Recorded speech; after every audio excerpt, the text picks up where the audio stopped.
Hello friends, human reproduction की इस video series में आज हम बात कर रहे हैं फीमेल रिप्रोडक्टिव सिस्टम की। फीमेल रिप्रोडक्टिव सिस्टम की अगर बात करें तो female reproductive system consist of a pair of ovary, pair of fallopian tube, uterus, vagina, external genitalia and breast. The first structure which are present in the female reproductive system is ovary. ये pair में present रहेगी और ovary is the main reproductive organ, है ना, एक important reproductive organ है, main reproductive organ है। और ये सारे के सारे जो अदर स्ट्रक्चर है these are the accessory reproductive structures. तो ये रिप्रोडक्टिव ऑर्गन होने के साथ साथ it is also an endocrine gland जो endocrine hormones oestrogen and progesterone को सिक्रेट करती है ना। And oestrogen and progesterone play important role in development of the female secondary sexual character and pregnancy. इनमें इंपॉर्टेंट रोल प्ले करेंगे। The second structure is called oviduct, जिसको हम fallopian tube के नाम से भी जानते हैं, है ना। Third structure is called uterus. ये यूट्रस वाला स्ट्रक्चर है और इस यूट्रस वाले स्ट्रक्चर में फीमेल के यूट्रस वाले स्ट्रक्चर में बेबी का डेवलपमेंट होगा, है ना। और ये लगभग eight the time of pregnancy के टाइम पर ये 20 गुना एक्सपेंड हो जाता है। मोर देन 20 टाइम ये क्या करता है, एक्सपेंड हो जाता है। And that is called vagina, है ना। ये स्ट्रक्चर है वेजिना और इस वेजिना वाले स्ट्रक्चर में मेल अपने स्पर्म्स को डिपॉजिट करेगा, है ना। तब तो आगे जाकर फर्टिलाइजेशन की प्रोसेस कंप्लीट होगी। इसके अलावा इस फीमेल रिप्रोडक्टिव सिस्टम में कुछ स्ट्रक्चर्स और प्रेजेंट हैं जैसे एक्सटर्नल जेनिटेलिया, है ना, जिसको हम वल्वा के नाम से भी जानते हैं, और breast, a pair of breast भी प्रेजेंट है जो चाइल्ड बर्थ के बाद बेबी को फीड कराने में इंपॉर्टेंट रोल प्ले करेगा, है ना। ओवरी की बात अगर करें तो ओवरी ओवेरियन लिगामेंट की मदद से यूट्रस की वॉल से चिपकी रहती है। 2 ओवरी प्रेजेंट हैं। These 2 ovary are attach with the uterine wall by the help of ovarian ligament. तो जो ये स्ट्रक्चर दिखाई देगा तो this is the ovarian ligament, है ना। तो इतना स्ट्रक्चर इसका ओवेरियन लिगामेंट है ना।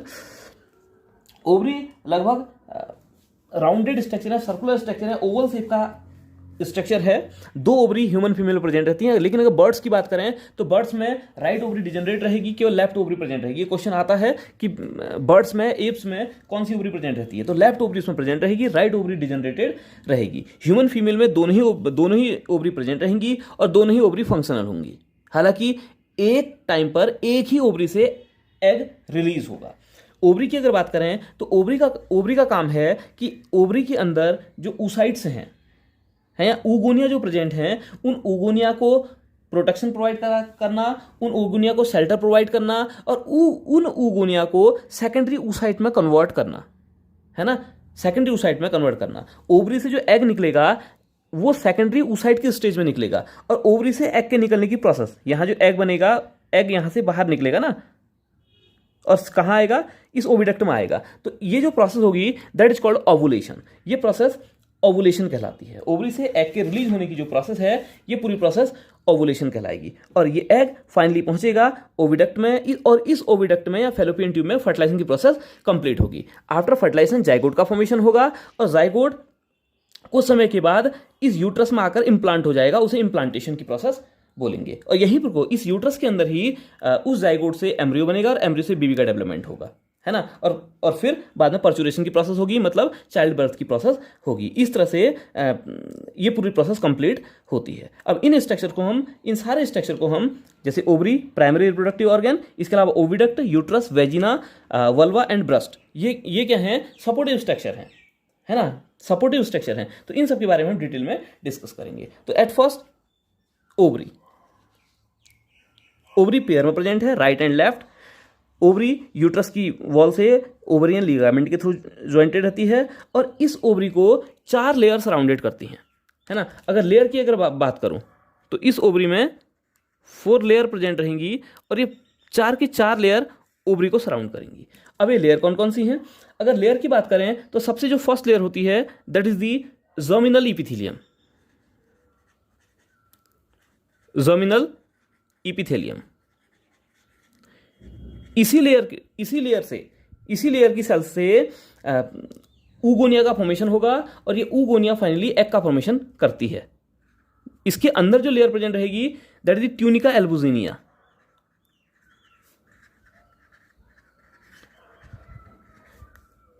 थर्ड लेयर कॉर्टेक्स कहलाती है ना। सबसे बाहर की लेयर कहलाएगी जर्मिनल एपिथेलियम, ट्यूनिका एल्बुजिनिया, उसके बाद की लेयर कॉर्टेक्स कहलाएगी और अंदर का जो पूरा स्ट्रक्चर होगा दैट इज कॉल्ड मेडुला। और कॉर्टेक्स और मेडुला को हम कंबाइंडली स्ट्रोमा के नाम से जानते हैं। कॉर्टेक्स और मेडुला कंबाइंडली क्या कहलाएगा? स्ट्रोमा कहलाएगा। और इसी स्ट्रोमा में एग के डेवलपमेंट की स्टेजेस को हम देखेंगे या ऊगोनिया के डेवलपमेंट की स्टेजेस को हम देखेंगे। अगर एक ओवरी की बात करें तो बर्थ के टाइम पर, है ना, बर्थ के टाइम पर इस ओवरी के अंदर लगभग 2 से लेकर 4 मिलियन 2 to 4 मिलियन जो होंगी वो क्या प्रेजेंट रहेंगे? ऊगोनिया प्रेजेंट रहेंगी, है ना। और इन ऊगोनिया का डेवलपमेंट होता है जर्मिनल इपिथेलियम की सेल से। जर्मिनल इपिथेलियम की सेल रिपीटेड माइटोटिक डिवीजन में जाएगी और ऊगोनिया को बनाएगी। Oogonia diploid structure. इन ऊगोनिया को एग मदर सेल के नाम से भी जानते हैं। एग मदर सेल क्यों? क्योंकि ये एग मदर सेल आगे जाकर एग को डेवलप करती है ना।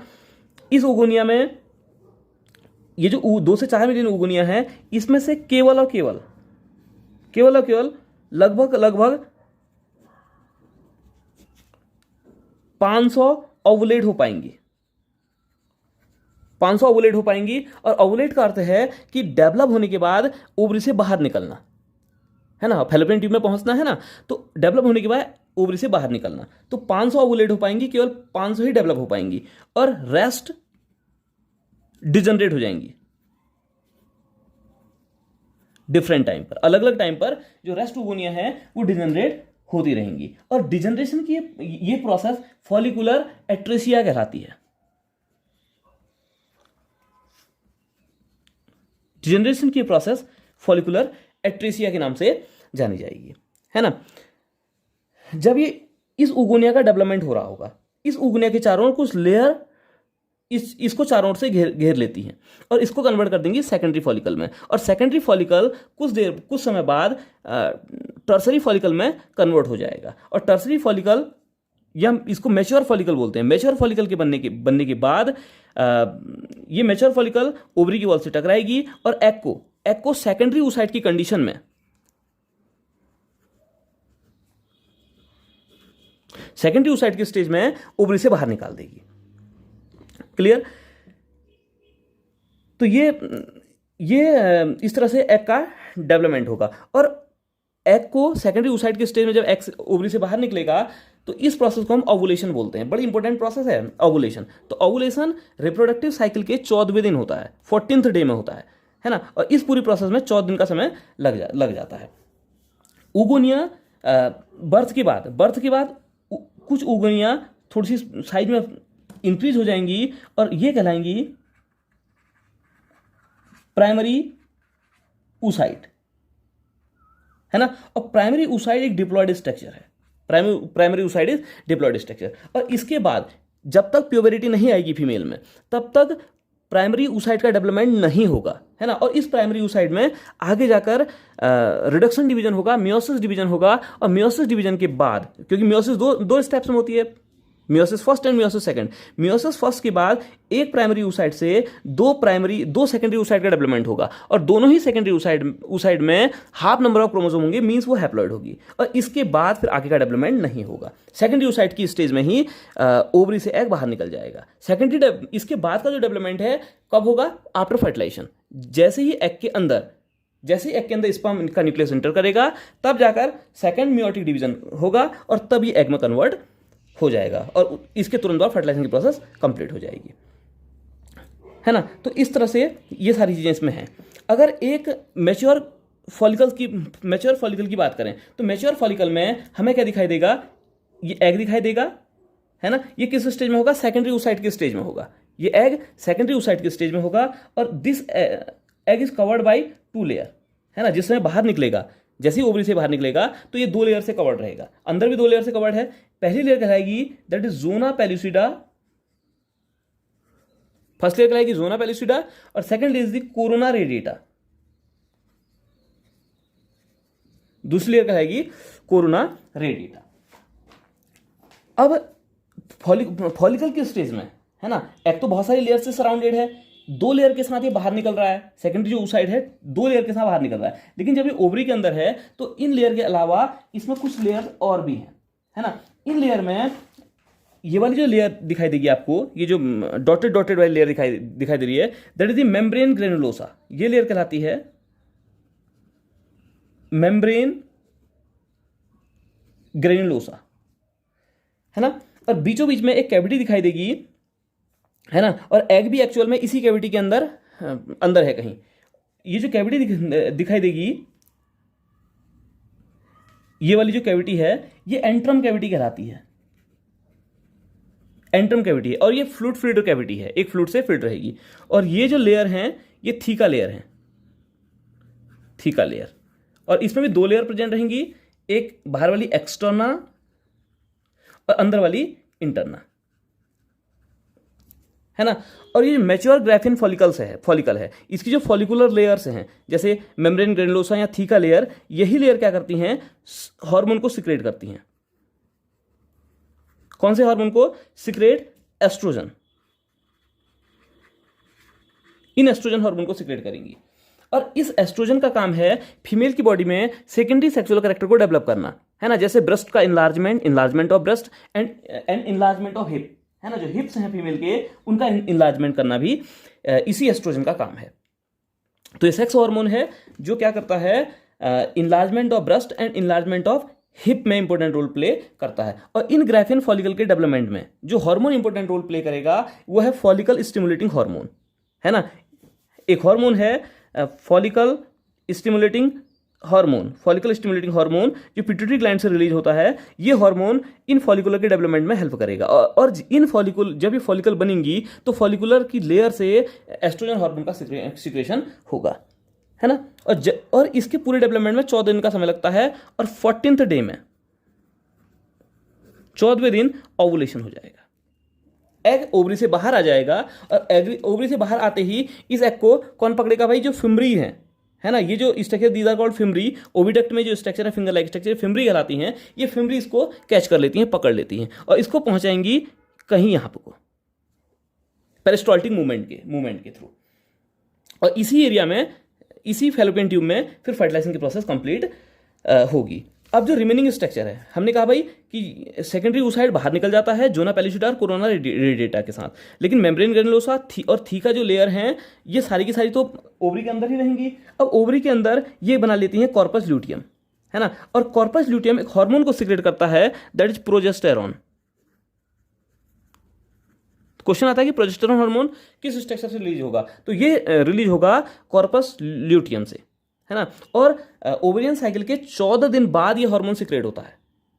अब ये जो सेकेंडरी oocyte है ये आगे जाकर फर्टिलाइज होगा। अगर ये फर्टिलाइज हो गया तो कॉर्पस ल्यूटियम रिटेन रहेगा और प्रोजेस्टेरॉन को लगातार सिक्रेट करता रहेगा। लेकिन अगर ये एग फर्टिलाइज नहीं हुआ तो धीरे धीरे कॉर्पस ल्यूटियम डिजनरेट होकर कॉर्पस एल्बिकेंस बना लेगा, है ना। और जैसे जैसे कॉर्पस एल्बिकेंस बनाएगा तो प्रोजेस्टेरॉन का लेवल लगातार घटता चला जाएगा और एक टाइम पर जीरो हो जाएगा।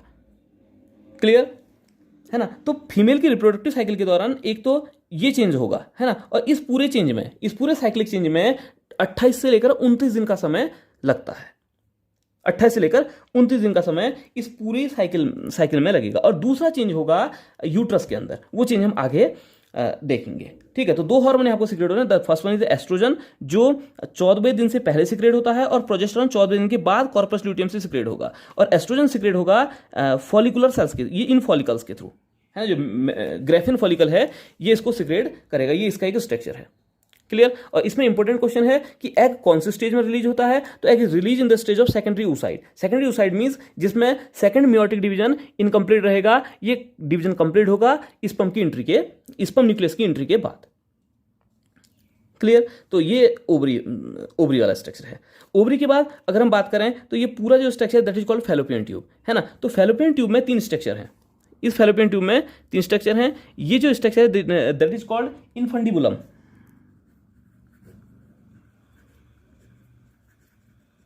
ये जो स्ट्रक्चर है ये कहलाता है इनफंडिबुलम, और इस इनफंडिबुलम में कुछ फिंगर लाइक स्ट्रक्चर्स दिखाई दे रहे हैं, फिंगर लाइक प्रोजेक्शंस दिखाई दे रहे हैं जो ओवुलेशन के टाइम पर एग को कैच करने का काम करते हैं, एग को पकड़ने का काम करते हैं, और ये कहलाते हैं फिम्बरी। इनफंडिबुलम के बाद जो इस फैलोपियन ट्यूब का सबसे बड़ा पार्ट है, सबसे लॉन्गेस्ट पार्ट है, दैट इज कॉल्ड एम्पुला। और ये वाला पोर्शन कहलाएगा इस्थमस। फिर नीचे का पोर्शन ही यूटेराइन पोर्शन है, और एम्पुला और इस्थमस के बीच में ही फर्टिलाइजेशन की प्रोसेस कंप्लीट होती है। क्वेश्चन आएगा कि फर्टिलाइजेशन कहाँ को हो रहा है फीमेल में, तो फीमेल में फर्टिलाइजेशन फैलोपियन ट्यूब में हो रहा है। अब इससे डीप अगर पूछ लेता है कि फैलोपियन ट्यूब में कहाँ होता है, तो आंसर होगा एम्पुलरी इस्थमिक रीजन। तो एम्पुलरी इस्थमिक रीजन में फर्टिलाइजेशन की प्रोसेस कंप्लीट होगी, कहीं यहाँ पर इन दोनों के बीचों बीच में, है ना। और एग ह्यूमन बॉडी की सबसे बड़ी सेल है, लार्जेस्ट सेल है, और इसका लाइफ स्पान 12 to 24 आवर्स है ना। इस वाली स्ट्रक्चर की बात करें तो दिस इज द यूट्रस, है ना। तो यहां पर यूट्रस दिखाई देगा, और इन्वर्टेड पियर का इसका शेप होगा, है ना। जो इसका शेप है वो इन्वर्टेड पियर मीन्स होता है नाशपाती। इन्वर्टेड पियर की तरह का इसका शेप होगा, और ये वेजिना में ओपन होगा, एक वेजिनल कैनाल के थ्रू, है ना। ये वेजिना में ओपन होगा एक सर्वाइकल कैनाल के थ्रू, और ये जो ओपनिंग होगी ये सर्विक्स कहलाएगी, है ना। क्लियर।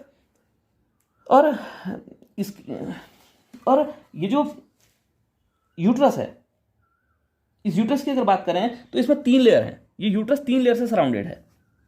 यूट्रस में 3 लेयर्स प्रेजेंट हैं। सबसे बाहर की जो लेयर है ये बड़ी पतली लेयर होती है, बड़ी थिन लेयर है, दैट इज कॉल्ड पेरीमेट्रियम। बीच की मस्कुलर लेयर जो चाइल्ड बर्थ के टाइम पर इसमें कॉन्ट्रेक्शन होगा, मस्कुलर कॉन्ट्रेक्शन के बाद ही पर्चुरेशन की प्रोसेस होती है, चाइल्ड बर्थ होता है। ये जो लेयर होगी ये कहलाएगी मायोमेट्रियम। Myo means muscle. और जो थर्ड लेयर है दैट इज कॉल्ड एंडोमेट्रियम। तो 3 लेयर इसमें प्रेजेंट रहेंगी, और जो सबसे इनर मोस्ट जो एंडोमेट्रियम वाली लेयर है इसमें साइक्लिक चेंज देखने को मिलता है रिप्रोडक्टिव साइकिल के दौरान, है ना। रिप्रोडक्टिव साइकिल के दौरान जिस समय एग डेवलप हो रहा होता है, ओवुलेशन से पहले का जो टाइम है, इस समय इस लेयर में भी साइक्लिक चेंजेस होते हैं, कुछ चेंजेस होते हैं। ये लेयर कुछ न्यूट्रिटिव मटेरियल्स को इकट्ठा करना स्टार्ट करती है, जिससे कि एग फर्टिलाइज होने के बाद जब जाइगोट बनेगा, तो डेवलपिंग जाइगोट जब यूट्रस में आए तो ये डेवलपिंग जाइगोट को न्यूट्रिशन प्रोवाइड करा सके, है ना। अगर एग फर्टिलाइज होने के बाद आता है डेवलपिंग जाइगोट इधर आता है तो इससे चिपकेगा और अपने न्यूट्रिशन को एब्जॉर्ब करेगा इससे, और अपने साइज को इंक्रीज करेगा। लेकिन अगर ऐसा नहीं होता, फर्टिलाइजिंग की प्रोसेस नहीं होती, तो ये एंडोमेट्रियम साइड ऑफ हो जाएगी, और साइड ऑफ होने के बाद वेजिनल वे के थ्रू बाहर निकल जाएगी। ठीक है। तो 2 जगह चेंजेस हो रहे हैं, एक एंडोमेट्रियम में चेंज हो रहा है, और दूसरा ओवरी के अंदर साइक्लिक चेंजेस हो रहे हैं। और इस साइकिल को रिप्रोडक्टिव साइकिल कहा जाता है, मेंस्ट्रुअल साइकिल बोला जाता है, और इसमें 28 से 29 दिन का समय लगता है। आगे की वीडियो में हम इसको डिटेल में डिस्कस कर रहे होंगे, है ना।